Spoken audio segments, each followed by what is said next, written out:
Good morning, students of class 11. Today we are doing the fourth part of the video of the first introductory chapter. In the earlier day we have learned what are archaeological sources, what are archaeological evidences, and today we are going to learn what archaeology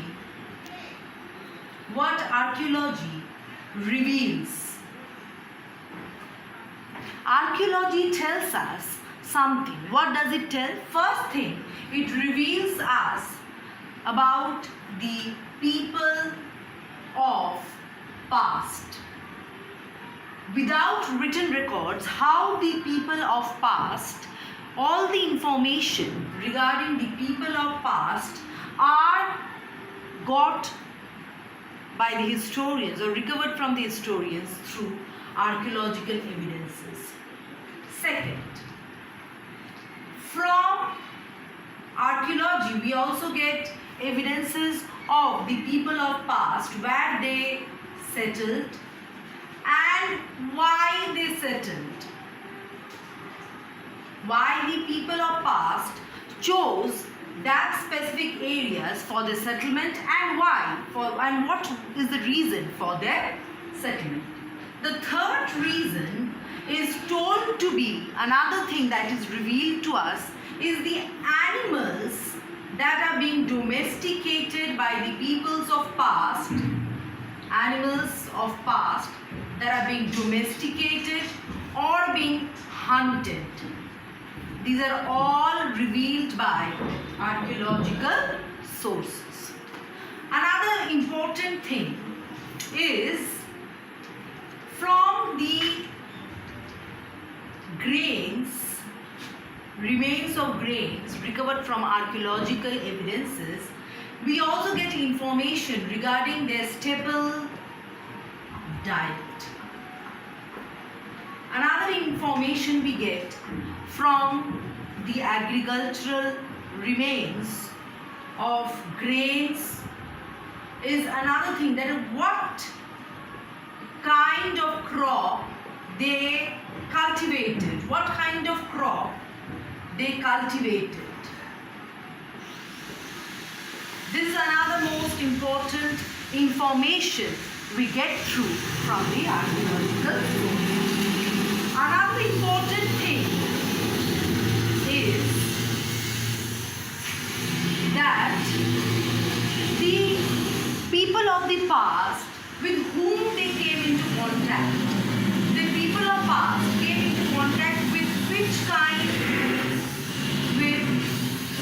kind of people and where? Which kind of people and where?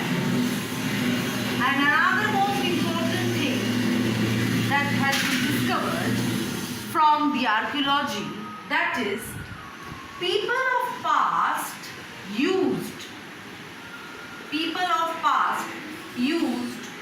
what kind of tools for their agricultural purposes. The tools made from wood and steel gives us information what kind of tools or implements were used by the people of past. So the first thing we get to know, the people of past, where did they settle? The people of past without written records, we get to know from the archaeological remains.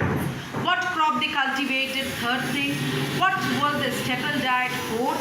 Fifth is what kind of animals they domesticated or they hunted. Sixth is what tools they used, and the seventh is with whom they came into contact. All these information we get without any written record is from the archaeological sources.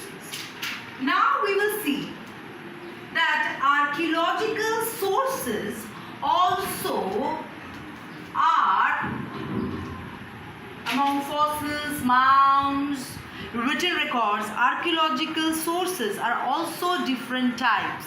Like there are form of metals. The first thing is inscriptions.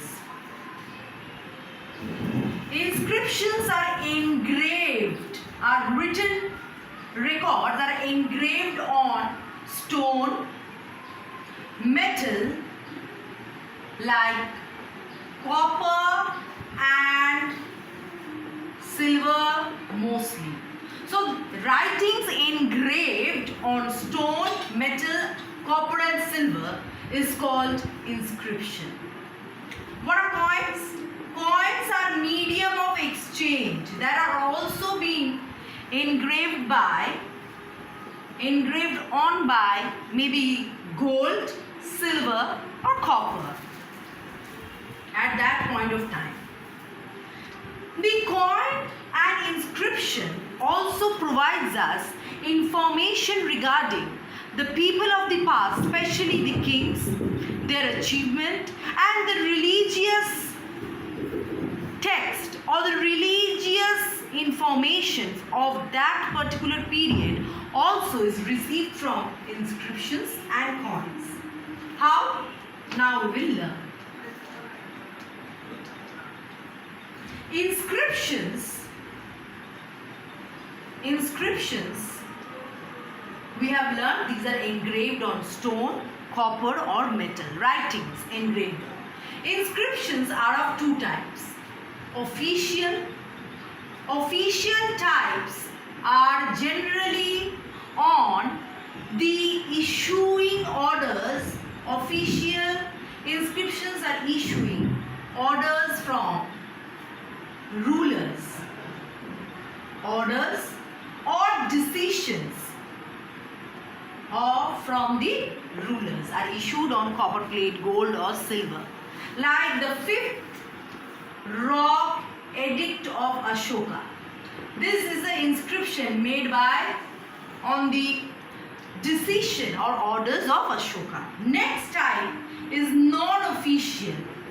Non-official inscription is majorly made by private individual, like a well is being digged in some place and an engraved structure on stone is made given the date of digging of the well, who have done it and the government's name.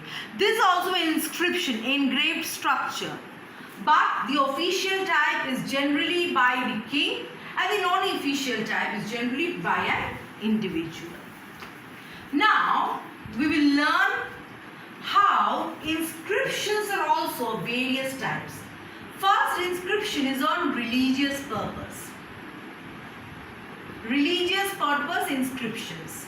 These are mainly inscriptions by, you can say for example, Ashoka's inscriptions of Dhamma, that is engraved specially on temples, pillars and walls, where many things are engraved on them which are based on purely religion. All religious instructions being engraved on the walls of temples, pillars and walls. This is gone with religious purposes. Next is eulogies.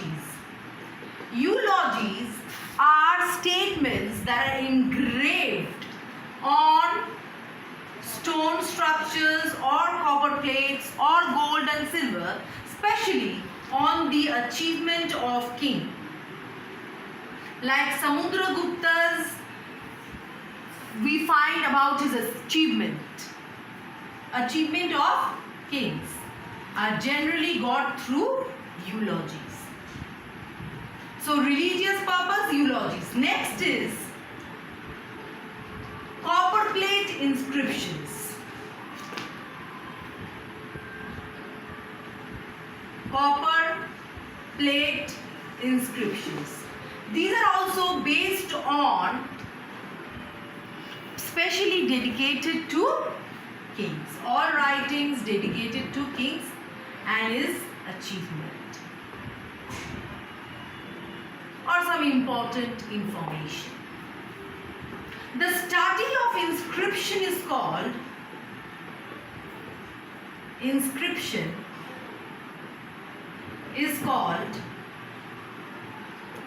epigraphy.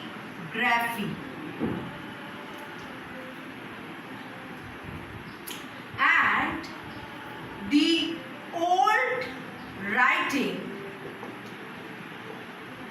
and script, old writing or script writing on inscription is called paleography.